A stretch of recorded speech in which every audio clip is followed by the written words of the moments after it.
Hello everyone, welcome to my channel. My name is Hina. आज का हमारा टॉपिक है Howard Gardner theory of multiple intelligence. आज हम मल्टीपल इंटेलिजेंस के बारे में पढ़ेंगे। बहुत ही इंटरेस्टिंग टॉपिक है, प्लीज़ ध्यान से सुनिएगा। और जिसने भी अभी तक चैनल को सब्सक्राइब नहीं किया है वो प्लीज़ चैनल को पहले सब्सक्राइब कर लीजिए और वीडियोज़ को आगे भी शेयर करते रहिए। आप लोग लाइक करने में बहुत कंजूसी कर रहे हैं। Let's start. हम पढ़ेंगे मल्टीपल इंटेलिजेंस, उसके कॉन्सेप्ट, टाइप्स और एजुकेशनल इम्प्लीकेशंस।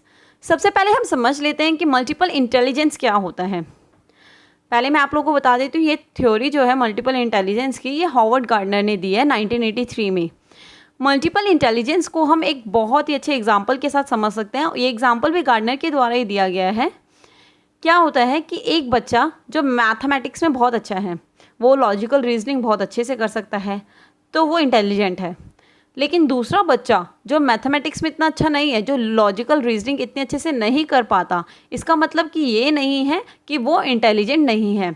और वो मैथमेटिकल वाला जो बहुत अच्छे से कर लेता है चीज़ों को, उससे कम इंटेलिजेंट है। ध्यान से सुनिएगा, मैं दोबारा रिपीट कर रही हूँ। ऐसा नहीं होता है कि जो बच्चा मैथमेटिक्स में अच्छा है वो ज़्यादा इंटेलिजेंट है और जो बच्चा मैथमेटिक्स में ज़्यादा अच्छा नहीं है वो कम इंटेलिजेंट है। क्या पता हो वो बच्चा म्यूज़िक में ज़्यादा अच्छा हो, क्या पता वो एक फ़िलासफ़र ज़्यादा अच्छा हो। तो ये मल्टीपल इंटेलिजेंस का एक एग्जांपल है।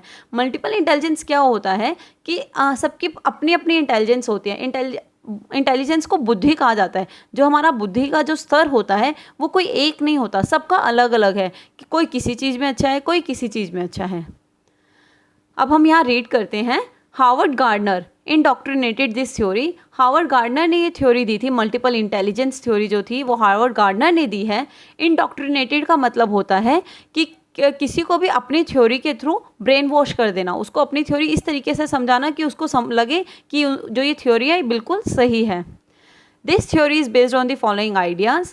Intelligence is not a single ability, however many different intelligences are found which differ from one another. अभी मैंने आपको बताया कि इंटेलिजेंट जो बुद्धि होती है वो कोई एक सिंगल एबिलिटी नहीं होती, एक योग्यता नहीं होती। हालांकि मैनी डिफरेंट इंटेलिजेंसीज जो बहुत तरह तरह की बुद्धि होती हैं वो सब क्या होती है, वो एक दूसरे से अलग होती हैं।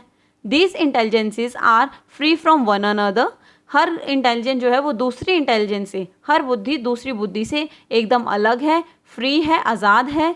If a person is superior in one type of intelligence, it would not make clear that how much he would be good or bad in other type of intelligences. मैंने अभी आपको मैथमेटिक्स का भी एग्जांपल दिया था। अगर कोई एक पर्सन, एक इंटेलिजेंस, एक जो उसका बुद्धि लेवल है वो बहुत अच्छा है, सुपीरियर है, तो इसका मतलब ये नहीं है कि जो दूसरों का लेवल होगा, जो बुद्धि का इंटेलिजेंस लेवल है वो इतना ज़्यादा क्लियर नहीं है। हम ऐसे जज नहीं कर सकते कि वो अच्छा, उसका बुद्धि का स्तर अच्छा है या बुरा है, हम ये नहीं बता सकते। अगर वो मैथमेटिक्स में अच्छा नहीं है तो क्या पता वो किसी और चीज़ में अच्छा हो। Different types of intelligences mutually interact with each other. Therefore, to solve a problem, multiple intelligence get activated jointly. जो तरह तरह की डिफरेंट टाइप्स ऑफ इंटेलिजेंस होती हैं, विभिन्न तरह की जो बुद्धि होती हैं वो क्या करती हैं, म्यूचुअली इंटरेक्ट करती हैं, आपस में परस्पर बातचीत करती हैं और क्या करती हैं, किसी भी प्रॉब्लम को सॉल्व करती हैं। तो इससे क्या होता है, मल्टीपल इंटेलिजेंस जो होता है वो एक्टिवेट हो जाता है। अब आप लोगों को समझ आया मल्टीपल इंटेलिजेंस क्या होता है। मल्टीपल इंटेलिजेंस का मतलब ये नहीं है कि इंटेलिजेंस किसी एक बुद्धि की बात कर रहे हैं हम, ये डिफरेंट लोगों में होती है, डिफरेंट तरीके होते हैं इसके, और सारे जब मिलकर आपस में इंटरेक्ट करते हैं किसी भी एक प्रॉब्लम को सॉल्व करने के लिए, तब मल्टीपल इंटेलिजेंस जो होती है वो एकदम से एक्टिवेट होती है।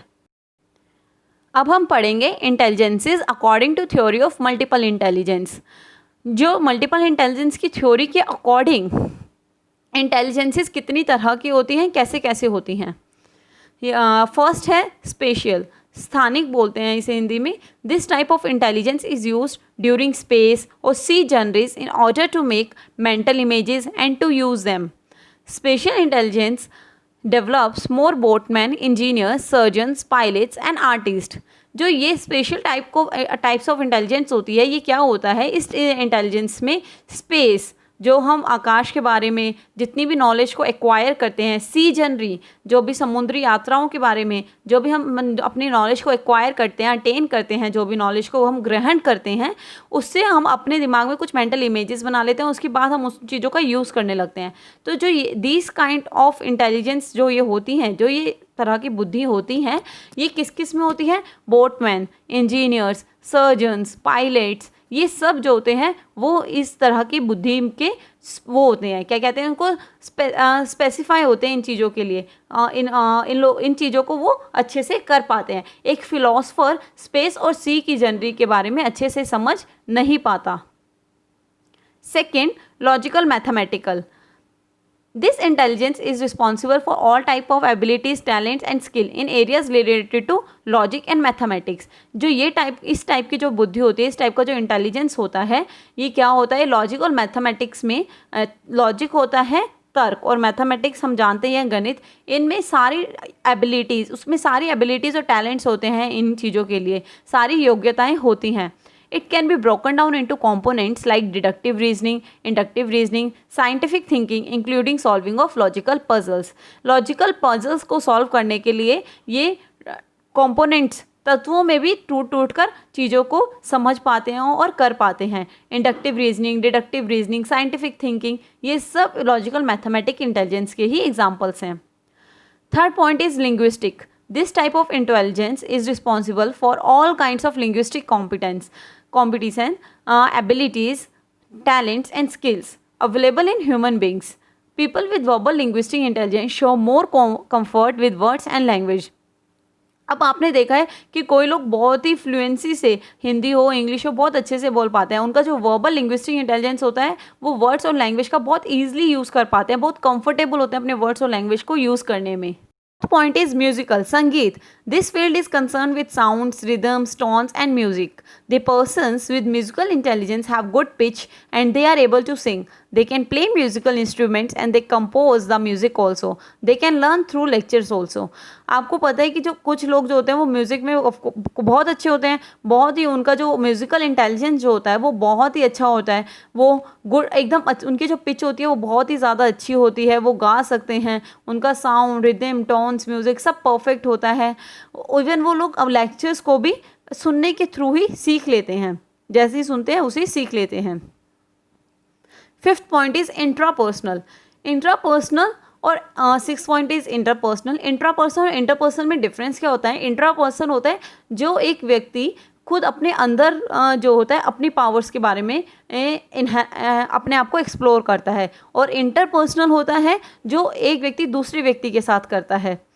इंट्रापर्सनल के बारे में हम पहले जान लेते हैं। This area is concern with the introspection and self reflective capacities. It includes the deep understanding of the self. People with this type of intelligence are mostly philosophers, psychologists, counselors and writers etc. Intrapersonal में philosopher, psychologist, counsellors सबसे अच्छे examples हैं। इसमें क्या होता है, ये अपनी सेल्फ रिफ्लेक्टिव कैपेसिटीज़, इनकी जो योग्यताएं होती हैं जो करने के होते हैं, वो क्या करते हैं, अपने आप को ही बहुत ज़्यादा एक्सप्लोर करते हैं, अपना ही आत्मनिरीक्षण करते हैं और समझते हैं अपने आप को, डीपली अंडरस्टैंडिंग करते हैं अपने आप से और चीज़ों को बहुत ही गहराई से समझते हैं। सिक्स्थ पॉइंट इज इंटरपर्सनल होता है पारस्परिक। This area is concern to the interaction with others. Interpersonal intelligence is the ability to understand others. इसमें दूसरों के बारे में समझा जाता है, दूसरों को समझा जाता है। The people having this type of intelligence are sensitive to other moods, other feelings, motives and sensitivity towards the cooperative abilities of other। ये जो वहाँ लोग होते हैं इंटरपर्सनल टाइप के, वो जो ये इंटेलिजेंस होता है ये कैसा होता है, ये बहुत ही सेंसिटिव होते हैं। ये दूसरों से बात करते करते एकदम से अपने मूड और फीलिंग्स को बना लेते हैं, अपने मोटिव्स बना लेते हैं कि उन्हें कैसे अपने आप को एक्सप्लोर करना है और कैसे अपने एक्शंस को मूव करना है। सो अभी हमने ये सारे पॉइंट्स पढ़ लिए हैं जिसमें हमने मल्टीपल इंटेलिजेंस की जो थ्योरी थी उसके बुद्धि के विभिन्न स्तरों को देखा है हमने यहाँ पर कि किस तरीके से मल्टीपल इंटेलिजेंस में अलग अलग तरह की इंटेलिजेंसेस जो होती हैं, बुद्धि जो होती है, बुद्धि का जो स्तर होता है वो किस तरीके से काम करता है। Now we would read benefits of multiple intelligence theory. Multiple intelligence theory के बेनिफिट्स क्या हैं? Curriculum, Gardner has suggested that the curriculum would be more balanced, proper place is given to arts, self-awareness, communication and physical education. Gardner ने suggest किया है कि curriculum बहुत ज़्यादा, जो हमारा करिकुलम होता है, पाठ्यक्रम जो होता है, जो हम करिकुलम सेटअप करते हैं अपने स्टूडेंट्स के लिए, वो बहुत ज़्यादा बैलेंस होगा अगर उसमें सेल्फ अवेयरनेस के पॉइंट्स डालेंगे और हम उसमें फिजिकल एजुकेशन को भी ऐड करेंगे. तो Instruction. Gardner advocates those instructional methods which suit all the intelligences such as role playing, music performance, cooperative learning, reflection, storytelling, etc. Storytelling के थ्रू, cooperating learning के थ्रू, music performance के through, इन सब के through क्या होता है, ये कुछ instructional methods हैं, अनुदेश के तरीके हैं जिसके तरीके से हम लोग बहुत सारे एक ग्रुप में अपनी जो नॉलेज होते हैं उसको जो है वो प्रोवाइड करवाते हैं. सब बहुत सारे की मल्टीपल इंटेलिजेंसेस को एक साथ हम अपनी जो नॉलेज है वो क्या कर पाते हैं, प्रोवाइड कर पाते हैं, प्रेजेंट कर पाते हैं उन सब के सामने.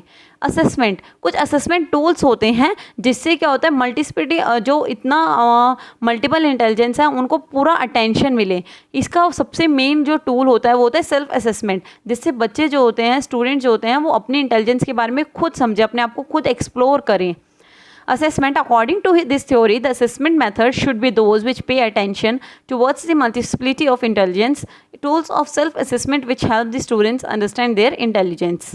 मैंने अभी आपको बताया कि सबसे मेन इंपॉर्टेंट टूल क्या होता है, सेल्फ असेसमेंट का, जिसमें बच्चे जो होते हैं मल्टीपल इंटेलिजेंस को सबको इक्वली अटेंशन मिल पाए और वो लोग अपनी इंटेलिजेंस को समझ पाएँ. Next is all intelligences should participate. ये पॉइंट से हमें समझ आ रहा है कि सारे इंटेलिजेंस होते हैं सबको पार्टिसिपेट करना चाहिए. There is another utility that the teacher should prepare the material in which all types of intelligences में पार्टिसिपेट. टीचर जब अपनी क्लास में कुछ भी मटेरियल जो है, अपना जो भी सब्जेक्ट मैटर है, जब वो स्टूडेंट्स के सामने आगे प्रेजेंट कर रही है, तो उसको कैसा होना चाहिए कि अपनी ऐसे मेथड्स यूज़ करने चाहिए जो सभी इंटेलिजेंस के लिए ईजी हो और जिसमें सभी इंटेलिजेंस जो है वो पार्टिसिपेट कर पाएँ.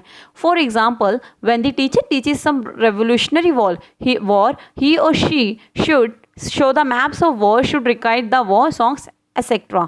टीचर जब भी कोई सी वॉर के बारे में पढ़ा रही है, कोई क्रांतिकारी युद्ध के बारे में पढ़ा रही है, तो उसे क्या करना चाहिए, वॉर के मैप्स दिखाने चाहिए और जो वॉर के सॉन्ग हैं उन्हें बार बार रिकाइट करना चाहिए, बच्चों के सामने बोलना चाहिए और प्रेजेंट करना चाहिए. तो इससे क्या होता है कि सभी टाइप्स की जो इंटेलिजेंस होती हैं वो पार्टिसिपेट कर पाती हैं और चीज़ों को बहुत ही ईजिली समझ पाती है.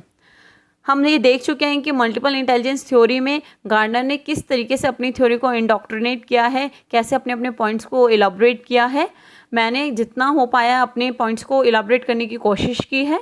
आप लोगों को आई होप कि आप लोगों को ये जो टॉपिक है वो अच्छे से समझ आया हो. कोई भी डाउट हो तो आप कमेंट सेक्शन में नीचे मुझसे पूछ सकते हैं.